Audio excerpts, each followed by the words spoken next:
इस छोटे से अंतराल के बाद एक बार फिर मैं शालिनी आप सभी का हार्दिक अभिनंदन करती हूं और दर्शकों आप देख रहे हैं हमारा बेहद खास कार्यक्रम भाग्य संहिता, जहां आपको दिया जा रहा है आपके हर एक प्रश्न का उत्तर। आपको बताया जा रहा है कि किस तरह से आप अपने जीवन की कठिनाइयों भरे मार्ग से गुजरते हुए भी अपनी मंजिल तक पहुंच सकते हैं। बात करेंगे यहाँ हमारे साथ जुड़े हमारे अगले कॉलर से। गुड़गांव से सरोज जी जुड़े हैं। आइए देखते हैं इनकी क्या कुछ समस्या है और क्या कुछ समाधान इन्हें आज पंडित जी देने वाले हैं। हेलो हेलो जी, बहुत बहुत स्वागत है आपका कार्यक्रम में सरोज जी। धन्यवाद जी बताएं। जी, मैं गुरुजी से बात कर सकती हूँ? जी नमस्कार, बताइए। जी नमस्कार गुरुजी। जी नमस्कार। जी, मैं सरोज बोल रही हूँ गुड़गांव से। जी गुरुजी, मैं अपनी बेटी के बारे में जानना चाहती हूँ। जी बताइए। कई समय से उसके लिए लड़की देख रहे हैं हम, जी, पर उसकी शादी कहीं नहीं तय हो पा रही है। अच्छा अच्छा अच्छा, बताइए उसकी क्या डेट ऑफ बर्थ है, क्या टाइम ऑफ बर्थ है, क्या प्लेस ऑफ बर्थ है, ताकि मैं उसकी कुंडली का निर्माण कर सकूं। गुरुजी, उसका नाम कविता है जी। डेट ऑफ बर्थ उसकी 2 जनवरी 1985 है। 1985 है जी। जन्म स्थान गुड़गांव ही है। गुड़गांव ही है जी। देखिए, बात जब हम शादी की करते हैं तो सबसे बड़ी बात ये होती है कि शादी की साइकिल्स आते हैं। तो साइकिल्स का मतलब ये होता है कि हर एक व्यक्ति के जीवन में 5-6 साइकिल्स आते हैं। तो आपकी बेटी का जो है वो 4th साइकिल अभी आने वाला है। 3 साइकिल पूरे हो चुके हैं और मुझे लगता है कि आज से करीबन 4 वर्ष पहले जो है वो इसका काफ़ी अच्छा जो है वो साइकिल था जिसके अंदर इसकी शादी हो जानी चाहिए थी।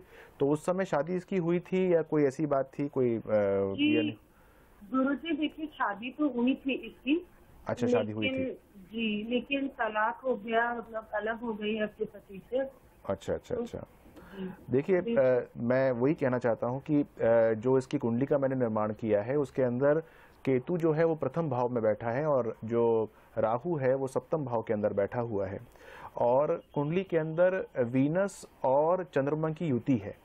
तो जब वीनस और चंद्रमा की युति होती है और केतु जब लग्न में होता है और राहु जब सप्तम भाव के अंदर होता है तो बच्चा जो है वो शादी जब अपनी निष्पादित करता है तो घर में किसी को बताता नहीं है। तो क्या ऐसा हुआ था कि जब इसने शादी की थी तो आपको इन्फॉर्म नहीं किया था, इन्फॉर्म इसने बाद में किया था आपको? जी गुरुजी, ऐसे ही हुआ था जी। कॉलेज में थे तो उन्होंने कर लिया। बच्चे हैं गुरुजी, क्या कर सकते हैं, बाकी तो अच्छा। हमें ही देखना पड़ता है बच्चों के लिए। तो अब जो है वो शादी के बाद जो है वो जो है वो तलाक भी हो गया और अब जो है आप चाहते हैं कि आपकी बिटिया की जो है वो रीमैरिज हो जाए। और देखिए, रीमैरिज तो इसकी पॉसिबल है, मैं जो कुंडली को देखता हूँ इसकी रीमैरिज पॉसिबल है, लेकिन कुछ बातें हैं जो मैं बताना चाहता हूँ जिसको इसको ठीक करना पड़ेगा, उसके पश्चात ही रीमैरिज इसकी पॉसिबल है। नहीं तो क्या होगा कि जब रीमैरिज आप इसकी करवाएंगे तो फिर से जो है वो परेशानी जो पहले आई थी वो जो है वो जरूर आएगी और उसके अंदर दिक्कत जो है वो हमेशा रहेगी। जो बातें मैं बताना चाहता हूँ उसके अंदर ये है कि थोड़ा सा दिमाग जो है, क्योंकि उसके ऊपर दृष्टि पड़ती है केतु की चंद्रमा के ऊपर, तो व्यक्ति जो है बहुत जल्दी जल्दी अपने डिसीजन को चेंज करता है और डिसीजंस भी जो है उसके कांस्टेंट नहीं रहते हैं, अच्छे नहीं रहते हैं डिसीजंस उसके। और हम ये कह सकते हैं कि जो पगलापन लिए होते हैं या जिसको इनसेन बोलते हैं डिसीजंस, इस प्रकार से उसके डिसीजन जो है वो रहते हैं।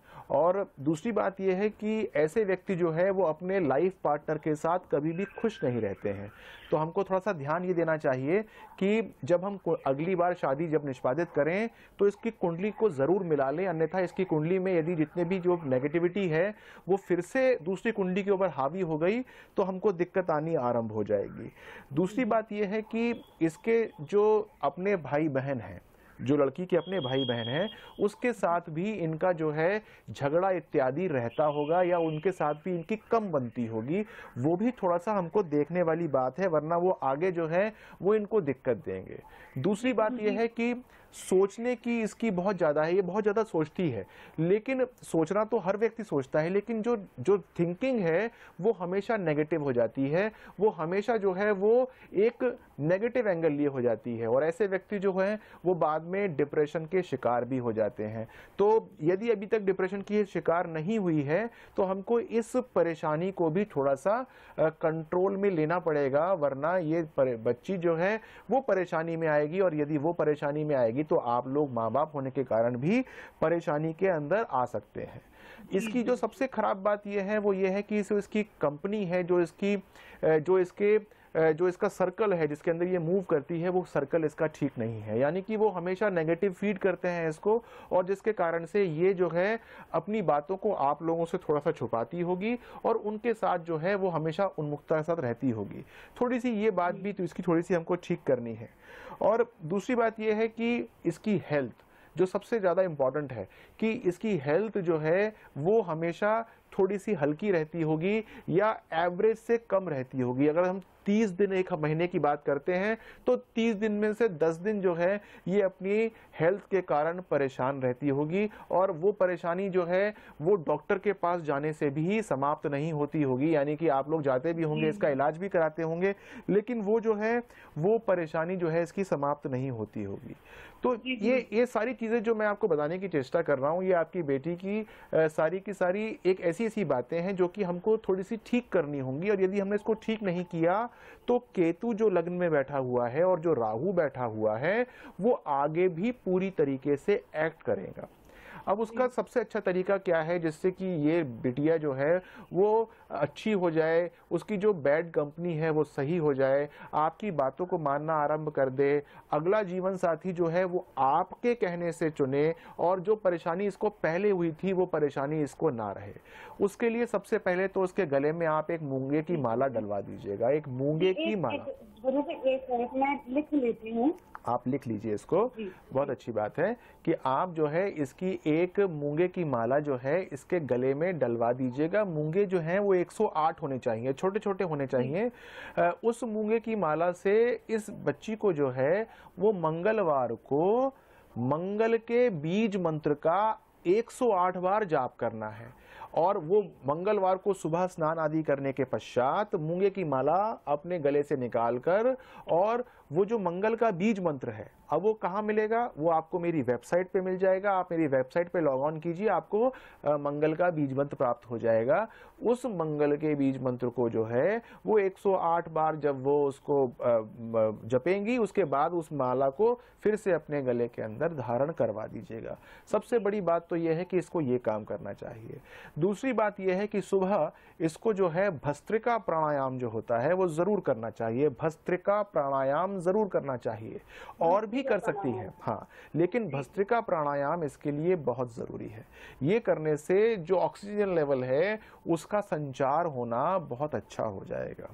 तीसरी बात जो बहुत इंपॉर्टेंट है वो ये है कि कम से कम 3-4 ग्लास पानी सुबह उठने के बाद तुरंत पीना चाहिए। उससे जो परेशानी आ रही है इसको, जो इसका स्वास्थ्य खराब रहता है वो ठीक होना शुरू हो जाएगा। और रात के वक्त शाम को 7 बजे के बाद कोई भी कार्बोहाइड्रेट नहीं खाना है। प्रोटीन्स खा सकते हैं, विटामिन्स की कोई भी चीज खा सकते हैं, लेकिन कार्बोहाइड्रेट नहीं खाना है, यानी अन्न ग्रहण नहीं करना है। फ्रूट्स वगैरह भी हम खा सकते हैं, लेकिन जो बिल्कुल कार्बोहाइड्रेट्स होते हैं जैसे चावल हुआ, गेहूं हुआ, मक्के का आटा हुआ, ये बिल्कुल नहीं खाना है। इससे भी इसके स्वास्थ्य के अंदर काफी अच्छा लाभ आएगा। तो मूंगे की माला और जो मैंने आपको ये उपाय बताए हैं इसको सबसे पहले कराना आरंभ कर दीजिए। घर के अंदर जो है वो एक हारण्य मणि जो है वो स्थापित कर दीजिएगा, तो उससे भी इसको फायदा मिलेगा। अब सबसे बड़ी बात यह है कि जो ये डिप्रेसिव टेंडेंसीज हैं इसकी जो पहली जो मैरिड लाइफ है उसके अंदर समस्या जो आई है वो उससे भी बाहर निकलवाना इसको बहुत आवश्यक है, क्योंकि हमेशा जो है इसके मन में वो नेगेटिव थॉट्स आते रहेंगे, नेगेटिव परेशानियां आती रहेंगी, उससे निकालवाना बहुत जरूरी है। तो घर के अंदर एक हारण्य मणि जरूर स्थापित कर दीजिएगा। इसके बाद मैं आपको बताना चाहूंगा कि करना क्या है, कि इसको कहिए कि कोई कोर्स ज्वाइन करे 3, 4, 5 महीने का। बेशक जो है कोई ऑनलाइन कोर्स ज्वाइन कर ले, कोई पढ़ने का कोर्स ज्वाइन कर ले, जिससे कि इसको लाभ प्राप्त हो जाएगा, इसका मन जो है वो थोड़ा सा दूसरी तरफ लग जाएगा। अब जैसे मैंने आपको बताया था कि इसकी 4th साइकिल शुरू हो जाएगी शादी की, जो कि अगले 7 महीने के बाद शुरू हो सकती है और वो अगले 1 वर्ष तक चलेगी। तो अगले 7 महीने के अंदर इसकी शादी जो है वो तय हो सकती है और उसके 3-4 महीने के अंदर इसकी आप शादी करवा सकते हैं। लेकिन मैं आपको फिर बता रहा हूं कि आपको इसकी शादी मैच ऑफ द चार्ट से करनी चाहिए। चार्ट्स जो है कुंडलियों को मिलान अवश्य कराना चाहिए, वरना जो परेशानी इसको पहले हुई थी वो परेशानी इसको बाद में भी पॉसिबल है। और दूसरी बात मैं आपको ये बताना चाहूंगा कि जो जख्म इसके पहले थे, यदि हमने उसको और प्रगाढ़ कर दिया दूसरी मैरिज से, तो फिर उसके बाद इसका जीवन जो है वो बहुत खराब हो जाएगा। तो जो मैंने आपको उपाय बताए हैं, जो उपाय आप इसको करेंगी, उससे ये आपकी बात मान जाएगी और आप इसकी शादी जो है वो मैचिंग ऑफ चार्ट से करेंगी। और जैसे कि मैं इस मंच पे हमेशा बताता हूं कि मैचिंग ऑफ जो चार्ट्स होते हैं वो सिर्फ गुण मिलान नहीं होते हैं, कुंडली का विस्तृत तरीके से हमको मिलान करना है। मान लीजिए कि इसके 7वें भाव में राहु है, तो हमको ये देखना है कि उस कुंडली में जिसका हम शादी करने जा रहे हैं वो उसका ये राहु जो है वो न्यूट्रलाइज होता है कि नहीं होता है।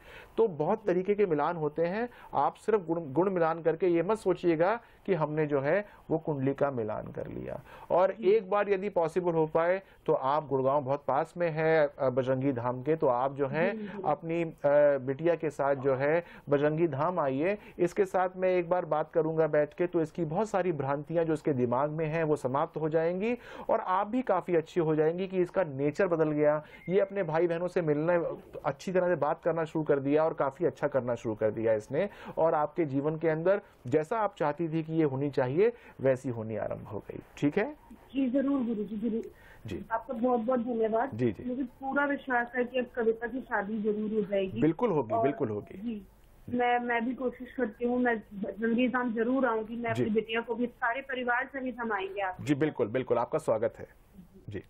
जी।